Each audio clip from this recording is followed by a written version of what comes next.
é um motivo de grande alegria estar aqui nessa manhã de hoje, junto com todos vocês. Queria, em primeiro lugar, cumprimentar o doutor Torquato Castro, diretor da Faculdade de Direito da Federal de Pernambuco, o queridíssimo professor Antônio Menezes Cordeiro, pela sua brilhante exposição mais uma vez, mas não posso deixar de fazer uma menção especial a duas grandes mulheres que capitanearam esse evento, a professora Judite Martins Costa, que é a presidente do Instituto dos Estudos Culturalistas. Eu costumo dizer, professor Menezes, que é a maior civilista do Brasil e é a maior pessoa civilista do Brasil, para não ter dúvida, seja do sexo masculino ou feminino. Eu não tenho nenhuma dúvida de que nós estivemos diante da maior jurista brasileira da atualidade. E também uma saudação especial à doutora Érica Ferraz, cumprimentando ainda pela sua recente eleição aqui no Instituto dos Advogados de Pernambuco. É uma notícia alvissareira que tenhamos agora tido a primeira mulher aqui na presidência desse instituto, que já vem de 1851. Dito tudo isso, é com grande alegria que o Instituto de Direito Privado se une a essa iniciativa do IEC, do IAP, e, obviamente, com toda a parceria da Faculdade de Direito de Pernambuco. Primeira coisa que eu vou destacar na minha fala, antes de qualquer coisa, e vivemos tempos estranhos de polarização, é que eu não estou aqui para fazer crítica às pessoas. Eu não vou criticar nenhuma pessoa que é autora do anteprojeto. Nós estamos aqui buscando um debate de ideias. Nós estamos discutindo ideias num contexto científico, como bem disse o professor Menezes Cordeiro. Então, todas as minhas análises, todas as minhas críticas são as ideias que estão postas aqui. E, além de tudo, o que a minha fala traz é um convite a todos, um convite ao debate. Um convite ao debate, porque a gente corre o risco de ter uma alteração do Código Civil de metade do Código Civil, cerca de 1.100 artigos. Então, o momento requer cautela, o momento requer muita atenção de todos. E coube a mim falar depois do professor Menezes, depois da professora Judite e antes do professor Torquato. Então, cada um tem que saber o seu lugar no mundo. Me esforço muito, mas estou longe ainda do nível intelectual dos senhores. Então, a minha abordagem é uma abordagem bastante prática, é uma abordagem bastante pragmática, é uma análise de números, é uma análise de ideias, óbvio, tendo sempre em vista, tendo sempre em norte as questões de discussão científica, mas olhando também todas essas discussões e todas essas matérias sob um viés prático, um viés da nossa realidade aqui como advogados. Antes, porém, só queria fazer uma nota, confortante, professor, eu sei que não está na minha matéria de responsabilidade civil, mas ouvi todas as suas críticas à função social do contrato, que fazem eco também na doutrina italiana e que fazem eco em toda a doutrina, como o professor bem dizia, toda a doutrina de direito comparado. Então, eu acho que um dia a gente vai chegar a ponto de revogar qualquer dispositivo sobre a função social do contrato, mas isso é tema para uma outra conversa. O que eu quero destacar hoje é o capítulo... passei 2. Da responsabilidade civil. E, como bem disse o professor Menezes, eu não sei nem achar a palavra certa, porque não é que teve uma mudança no título de responsabilidade civil. Houve uma revolução no título de responsabilidade civil. Para quem não lembra, o título da responsabilidade civil vai do artigo 927 ao 954. A gente pode se perguntar, quantos artigos mudaram desses 28? 1, 2, 3, todos? Não, foi mais do que todos. Houve uma mudança integral e mais do que integral. E isso causa ainda mais perplexidade, eu vou chegar lá para trazer esse tema, quando se tem em mente, e aqui a gente também foi objeto de bastante discussões aqui com o professor Menezes nos últimos dias, muito do que se tem de ideia para essa reforma seria plasmar no Código o resultado das jornadas de direito civil, como se jornada de direito civil fosse doutrina fechada e acabada. Podemos discutir aqui, mas seria tema para um outro painel aqui sobre a metodologia das jornadas, mas isso não está em discussão. Vamos partir para um ponto importantíssimo. Na primeira jornada de direito civil, realizada pouco depois do advento do Código Civil, o ministro Rui Rosado de Aguiar, que dispensa apresentações em matéria de responsabilidade civil, capitaneou uma moção, e aqui eu peço licença para ler em aspas, uma moção em que se dizia dos notáveis avanços e dos progressos indiscutíveis em matéria de responsabilidade civil dentro do Código. Um outro ponto importante, a imensa maioria dos litígios no Brasil, e nós estamos falando, e esses números sempre espantam os estrangeiros, nós estamos falando em números do CNJ, o Brasil teve no ano passado cerca de 84 milhões de litígios. Então, assim, é isso, a reação é uma risada de todos os estrangeiros que vêm aqui. A gente deve estar girando hoje em torno de 90 milhões de litígios. Como a professora Judite bem falou, nós temos um contexto de insegurança, de segurança jurídica que deveria ser preservado. Mas todas essas premissas do panorama que se espera...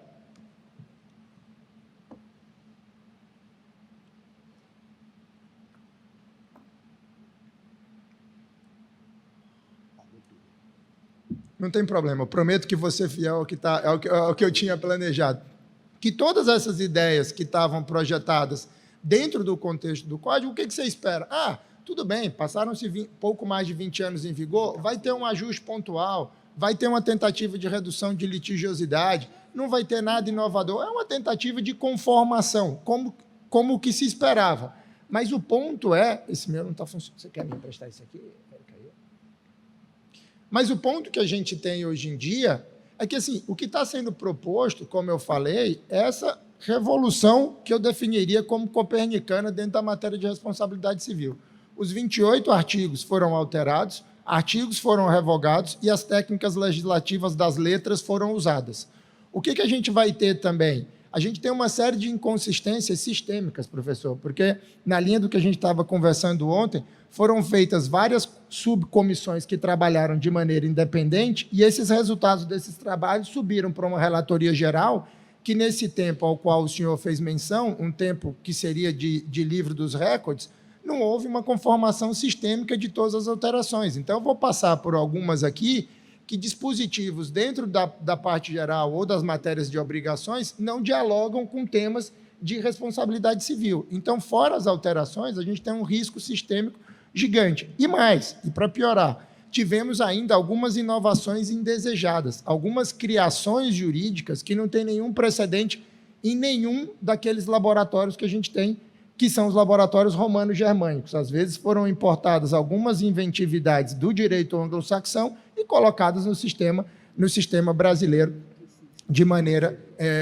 devidamente inapropriada. E o outro ponto, e só para não ficar num discurso que pode parecer vazio, eu trouxe aqui alguns exemplos, mas poderia citar mais de 30 exemplos, não vou até pelo adiantado da hora citar todos, vou destacar só alguns. A gente tem aqui elementos que geram tensão dentro dessa matéria do Código Civil, e aí eu vou passar também por eles de maneira mais cautelosa. Nós temos a previsão agora de uma sanção punitiva como matéria geral de responsabilidade civil. Então, a gente tem uma proposta de internalização de punitive damages no direito brasileiro. Vou tratar delas com maior vagar mais adiante. E mais, quer-se internalizar como categoria geral no sistema brasileiro o conceito de dano indireto. Dano indireto é um dano excepcionalíssimo que tem previsão expressa nos casos em que tem dependentes de morte, em coisas bastante específicas. Então, quer-se trazer esse tema para uma categoria geral utilizada em todo o ordenamento jurídico. E mais, retrocessos também temos. No artigo 947, agora, e aí peço licença para ler, a finalidade da reparação é restituir o lesado ao estado anterior ao fato danoso. Ou seja, não busca-se suprir aquele item do ordenamento. Uma discussão gigante sobre danos e sobre questão de lucros cessantes. Mais do que isso, questão do proprietário da coisa, a questão se esse bem foi usado contra a sua vontade. Categorias jurídicas totalmente impensadas e revolucionárias em senso negativo para o direito brasileiro. Podemos seguir adiante. Como eu já disse, o artigo 944B, ele prevê o dano indireto. Mas, por outro lado, a nossa cláusula geral do dano direto e imediato do 403 não foi alterada. Então, como fica esse diálogo? Como fica o diálogo do 944B com 403? Qual é a norma dentro do direito brasileiro que vai viger se, tomara que não entre, se esse anteprojeto vier a entrar em vigor? Mais outras discussões, a questão do lucro da intervenção, que está no 944, parágrafo 2º, e no 884, como caso de enriquecimento sem causa. As divergências temáticas, as inconsistências, as antinomias gritam. E mais ainda, temos imprecisões, novidades, novos conceitos jurídicos, que eu confesso que não sei. Atividade de risco especial, o que é uma situação de risco, o que é uma atividade não essencialmente perigosa, o que é situação de perigo. Na linha do que a professora Judite trouxe, o interesse meritevole de tutela, que é uma construção jurídica italiana em que ainda hoje se debate, se discute e se busca, não temos um denominador comum. E aí o que se está propondo para o nosso código? Num ordenamento que tem cerca de 90 milhões de processos em vigor, estão prevendo novos fatores que, na minha visão, vão gerar mais insegurança jurídica e vão alimentar a litigiosidade. E se a gente tem dificuldade de explicar para uns brasileiros, é muito comum na prática do escritório, você não consegue explicar isso aqui para um americano, para um alemão, é desesperador.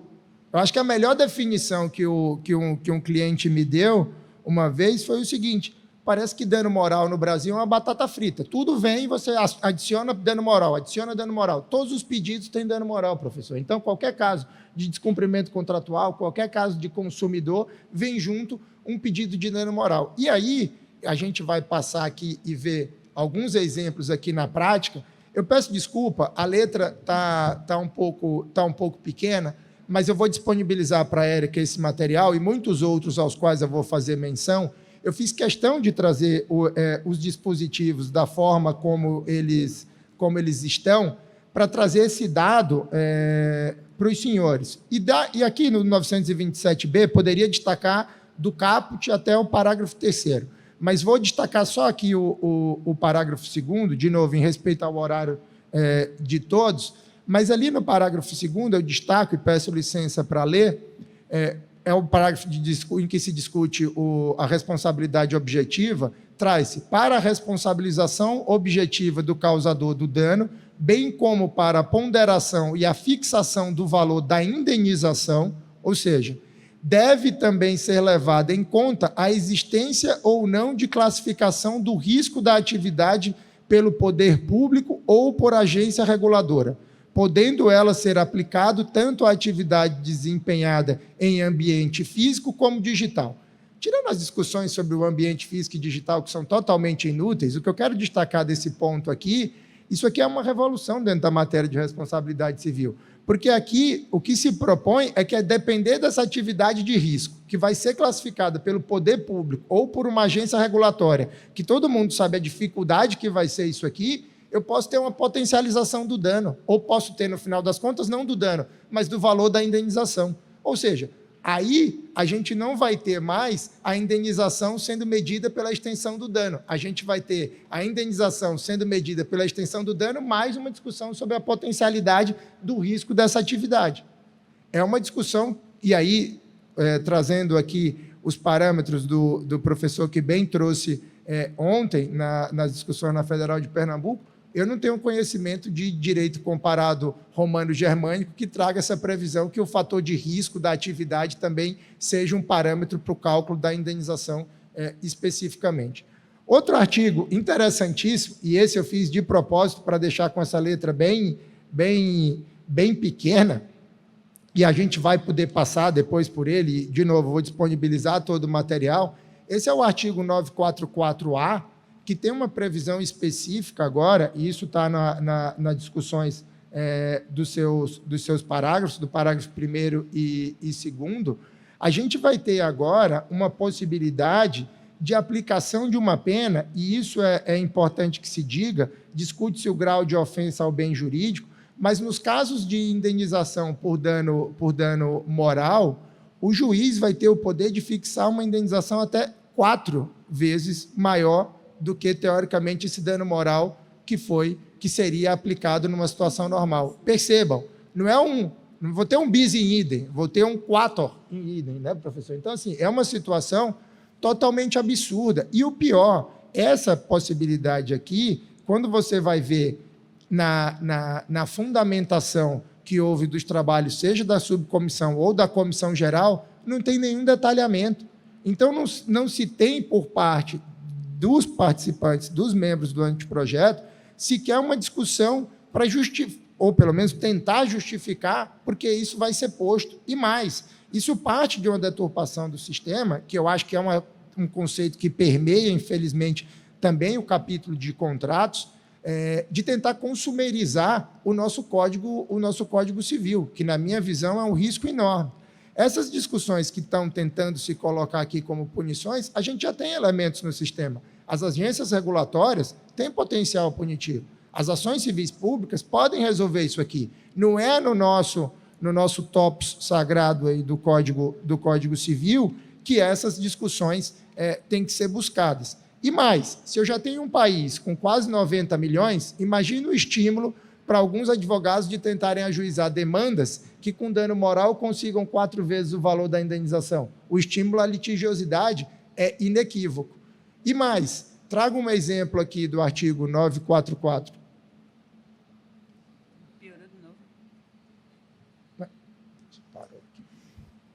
Pronto, do 944B, e aí eu peço licença para ler, de novo, só o caput, não vou nem ler os outros dispositivos. O 944B traz: a indenização será concedida se os danos forem certos, sejam eles diretos, indiretos, atuais ou futuros. Isso aqui é uma margem, um item para abertura, e assim, o que uma cliente importante que a gente tem, e pessoas com quem eu tive contato, como é que a gente vai agora, dentro de uma obra importante, contratar um seguro? Como é que a gente vai fazer isso? Qual vai ser o risco que vai ser segurado? Os danos indiretos também vão ter que ser segurados? Como a gente vai fazer esse cálculo? Então, assim, essa conta vai voltar também para o empresariado. Essas discussões vão voltar. E, assim, trouxe, por conta da limitação do meu tempo, apenas 3 exemplos. 3 exemplos. Mas eu podia citar, poderíamos ter feito um dia inteiro só de responsabilidade civil, como fizemos em São Paulo em abril, com professores italianos da Associação dos Civilistas Italianos, que ficaram à semelhança do professor perplexos, quando viram que todo o título da responsabilidade civil foi mudado. Então, assim, essa mudança que se propõe não tem nenhum precedente. E o que eu gostaria de propor aqui? Como eu disse, são 1.100 artigos que vieram a público em abril. Nós estamos num trabalho desenfreado, o Instituto de Direito Privado, o IEC, de tentar analisar isso tudo. Só que, assim, é impossível de analisar. E muito menos numa palestra aqui de 10, 20 minutos eu vou conseguir expor tudo. Eu só trouxe alguns pontos aqui para dar um destaque. Mas eu quero, e essa é a grande função de estarmos aqui também, é de fazer um convite a todos. Um convite para, por favor, que se engajem, porque o risco existe. E se tiverem interesse no tema, posso disponibilizar todos para a Érica, mas a gente tem uma série de iniciativas. Essa é uma comissão que foi formada pelo Instituto dos Advogados de São Paulo, que reuniu quase 30 juristas, para trazer, e aqui a menção é expressa, é uma análise preliminar do anteprojeto de reforma do Código Civil. Até porque, de novo, se conseguiram mudar 1.100 artigos em 6 meses, eu confesso que eu não tenho capacidade de analisar 1.100 artigos em 6 meses. Então, o que a gente trouxe aqui nesse estudo preliminar foram highlights de temas que são, assim, mais preocupantes. Não que os outros não sejam, mas a gente conseguiu dar destaque a algum desses temas aqui. Outra iniciativa que temos, o Boletim IDIP IEC, que faz publicações quinzenais de temas do Código. A gente teve uma procura até muito grande, em alguns momentos a gente foi semanal. Temos mais iniciativas. O livro do professor Jordano Roberto, Em Defesa do Velho Código Civil. Tivemos a oportunidade de gravar um podcast sobre responsabilidade civil com a Associação dos Advogados de São Paulo. Tem o curso prático de arbitragem que está disponível no YouTube, também que traz discussões. Professores do quilate do professor Silvio Venosa, que ao comentar o artigo 421, ficou totalmente desconsolado. Era interessante ver a sua revolta, porque ele demonstrava o amor que ele tinha por aquela matéria.